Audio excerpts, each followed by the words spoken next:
शेतकरी मित्रांनो नमस्कार. मी अनिल शिंत्रे आपल्या शेतामध्ये तुमचं स्वागत करतो. हा आपल्या मित्रांचा प्लॉट आहे. असंही एक नियोजन करणं गरजेचं आहे शेतकरी मित्रांनो. हे पहा, यांनी कसं नियोजन केलेलं आहे पहा. ऊस गेल्यानंतर पाल्यावर डायरेक्ट रोटावेटर फिरवलेला आहे आणि रोटावेटर फिरवून ऊसाचा जो बोध असतो त्या बोधामध्ये सरी काढलेली आहे आणि सरीवर बोध आणि बोधाची सरी असं केलेलं आहे आणि ताग टाकलेला आहे. आणि तागाचं इतकं छान यांनी खतासाठी उपयोग करून घेतलेला आहे, पाहू शकताय. एकही ट्रॉली शेणखत टाकलेलं नाही आहे, कारण यांची जनावरे वगैरे नसल्यामुळे यांनी शेणखत टाकलेलं नाही आहे. त्याऐवजी हिरवळीचा खताचा असा यांनी प्रयोग घेतलेला आहे. आम्हीही मागच्या 4-5 वर्षापूर्वी घेतला होता, तुम्हाला व्हिडिओ मी टाकला होता. हे पहा, हिरवळीच्या खतांचे काय काय फायदे आहेत हे तुम्हाला मी सांगतो. सगळ्यात महत्त्वाचं म्हणजे सेंद्रिय कर्ब जो आहे जमिनीचा, तो वाढणं सगळ्यात महत्त्वाचं आहे. सेंद्रिय कर्ब म्हणजे काय तर 100 बुट्ट्या मातीमध्ये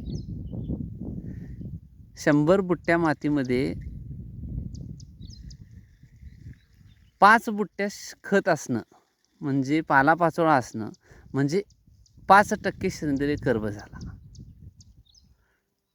1% सेंद्रिय कर्ब म्हणजे 100 बुट्ट्या मातीमध्ये 1 बुट्टी पालापाचोळा असणं. आता या हिरवळीचा खताचा फायदा इतका छान होतो की कसंही करून 5 ते 6 ट्रॉली शेणखत पडल्यासारखं होतं आणि विस्कटायची काय गरज नाही. अतिशय चांगला आलेला आहे, पाहू शकताय. जवळजवळ छातीच्या वर आलेला आहे, छातीबरोबर आलेला आहे. अतिशय छान नियोजन केलेलं आहे यांनी. पण युरियाचं फक्त एकच वेळेला युरियाचा डोस दिलेला आहे. बाकी या प्लॉटला काहीही केलेलं नाही आहे.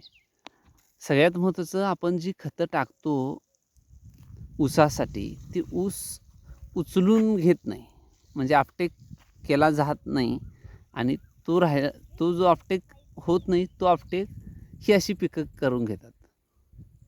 त्यामुळं तुम्हीही असं नियोजन करा. अतिशय छान आहे असं हे नियोजन करणं.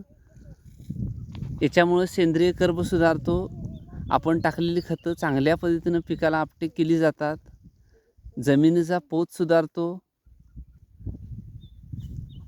pH मेंटेन होतो जमिनीचा आणि सगळ्यात महत्त्वाचं म्हणजे शेणखताला पर्याय म्हणून अतिशय चांगला आहे. याच्यामध्ये उच्च प्रतीचं असं हिरवळीचं खत आहे हे आणि आपल्याला खर्चही याला कमी येतो तुम्ही विचार केलात तर. त्यामुळं असं तुम्हीही नियोजन करा आणि भरघोस उत्पादन तुम्हाला जर का घ्यायचं आहे पुढच्या कुठल्याही पिकाला, तर शेती अशा पद्धतीनं तुम्ही डेव्हलप करा की जेणेकरून आपल्याला पुढच्या पिकामध्ये चांगल्या पद्धतीचं प्रॉफिट होईल. आणि आता ह्यांनी एक 4 दिवसामध्ये, आता 2 दिवसामध्ये पलटी टाकायला काय हरकत नाही, कारण बऱ्यापैकी फुललेलं आहे. आणि हे पहा, बऱ्यापैकी वाढ धरलेली आहे चांगल्या पद्धतीनं. त्यामुळं असं नियोजन करायला काय हरकत नाही शेतकरी मित्रांनो.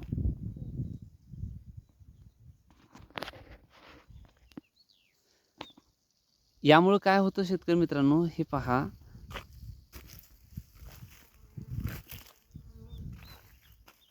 आता तुम्ही आवाज ऐकत आहात. मधमाशा भरपूर आलेल्या आहेत तिथं. एक नैसर्गिक हे पाहू शकताय. आवाज तुम्हाला येत असेल मधमाशांचा. एक नैसर्गिक आपण खनिज संपत्ती तयार केल्यासारखं आहे.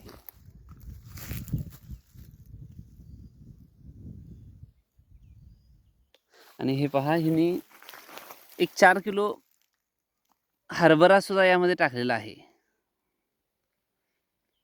तेव्हा हरभरा काय करतं, जमिनीला भेगा पाडायचं कार्य करतो. हरभरा खालची अन्नद्रव्ये वर आणण्याचा प्रयत्न करतो आणि त्याच्या मुळांमध्ये नत्राच्या गाठी असतात. चांगल्या पद्धतीचं सेंद्रिय कर्ब हरभऱ्यामध्ये पण असतं आणि खोलवर मुळं त्याची जातात. हे पहा, किती मधमाशा आलेल्या आहेत, भोंगे आलेले आहेत. हे निसर्गाशी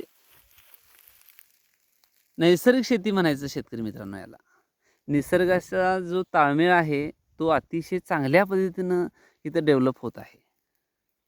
या प्लॉटमध्ये आल्यानंतर इतकं छान समाधान वाटतं शेतकरी मित्रांनो, की खरोखर असं करणं गरजेचं आहे. कारण आपण शेतीला काहीही देत नाही.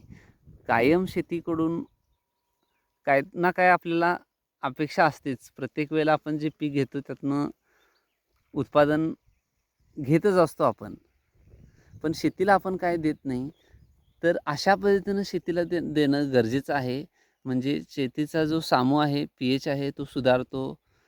शेतीचं सेंद्रिय कर्ब वाढतं. शेतीमध्ये बॅक्टेरिया इतक्या प्रचंड प्रमाणामध्ये वाढतात की त्याचा फायदा आपल्याला भरपूर होतो. आणि एक वातावरण जे निर्मिती जी आहे चांगल्या पद्धतीची होते. पर्यावरणाला पूरक असं वातावरण तयार होतं याच्यामुळं.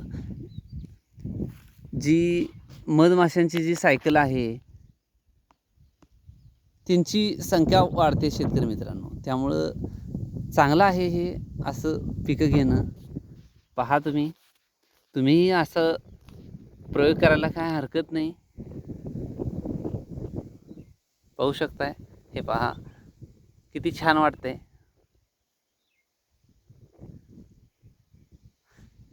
सहज आलो होतो शेतामध्ये शेतकरी मित्रांनो. ते आमच्या शेजारीच आहेत, अनिल शेट्टी म्हणून. त्यांनी हा प्रयोग केलेला आहे. अतिशय चांगला प्रयोग केलेला आहे त्यांनी. त्यांची जनावरं वगैरे नाही आहेत, त्यामुळं त्यांनी मला विचारलं होतं काय करूया. मग त्यांना आम्ही असं चर्चा करत होतो. मित्र आहेत ते. मग त्यांना म्हटलं, तुम्ही तागाचं पीक घेता काय बघा. 5 ते 6 ट्रॉली शेणखत मिळाल्यासारखं होतं आहे. पसरायची काही गरज नाही. ह्याला तुम्ही डायरेक्ट पलटी जरी टाकला तरी पण चालतं आहे. शिस्तात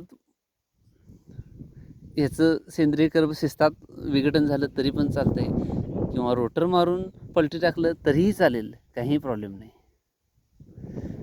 शेतकरी मित्रांनो, अशीच माहिती तुम्हाला पाहिजे असेल तर माझ्या चॅनलला नवीन असाल तर सबस्क्राईब करा. असंच माहिती शेअर करा. धन्यवाद.